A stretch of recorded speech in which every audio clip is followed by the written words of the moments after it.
లేదు అనుకునే ట్రై చేసేటటువంటి వాళ్ళకి ఒక చిన్న సూచన.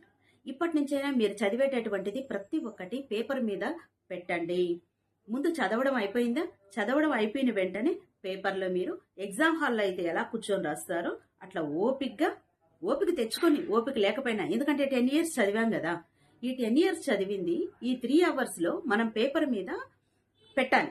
మన నాలెడ్జ్ ఎంత ఉందో, వాళ్ళు ఏం అడిగారు, మనం ఏం ఇస్తూ ఉన్నాం అనేటటువంటిది మనందరికీ తెలిసిందే. మీరు అలా పెట్టాలి, ఎక్కడ మధ్యలో ఆగిపోకూడదు.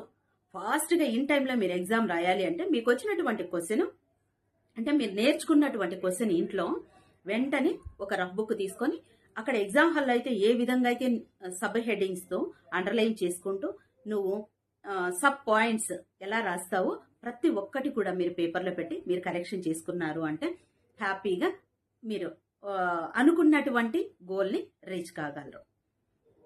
అంటే మనం చదివింది పక్కన వాళ్ళకన్నా అప్పచెప్పాలి.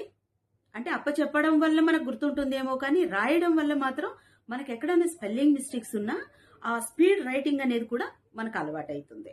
అక్కడ 2 ఉపయోగాలు ఉన్నాయి. కాబట్టి పక్కన వాళ్ళకి తర్వాత మనం రాసిన తర్వాత ఎవరికైనా అప్పచెప్పినా కూడా ఇబ్బంది ఏం లేదు.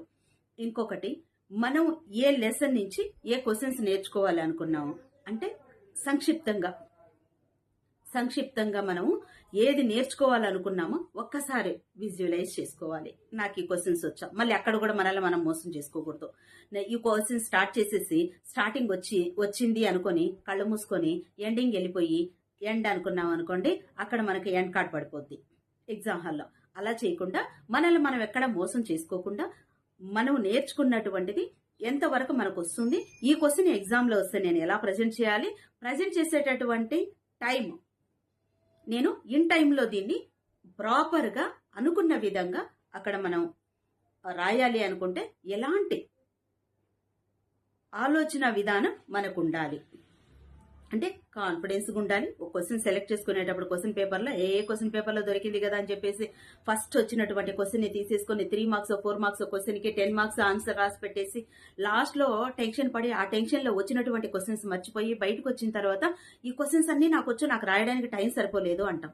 అంటే పేపర్ ఇచ్చిన వాళ్ళకి తెలియదా మనకి ఎంత టైం ఇవ్వాలో తెలియదా, ఎంత టైం మన క్వశ్చన్కి ఇస్తారో ఈ ఇయర్ అంతా మనకు టీచర్స్ చెప్పలేదా, మరి ఎందుకు టెన్షన్, మనం టైం వేస్ట్ చేసుకుంటూ ఉన్నాం. కాబట్టి ఇలాంటివన్నీ లేకుండా మీకు మీరు ఎలా ప్రజెంట్ చేయాలి, ఆ ప్రజెంటేషన్ అనేది ఎలా ఉండాలి, ఇన్ టైంలో ఉండాలి, అడిగిన దానికి లోబడి 3 marks అయితే 3 marks ఎన్ని లైన్లు అయితే మనల్ని రాయమన్నారో అంతే రాయాలి, 10 marks అయితే 10 marks రిలేటెడ్ ఉండేది రాయాలి,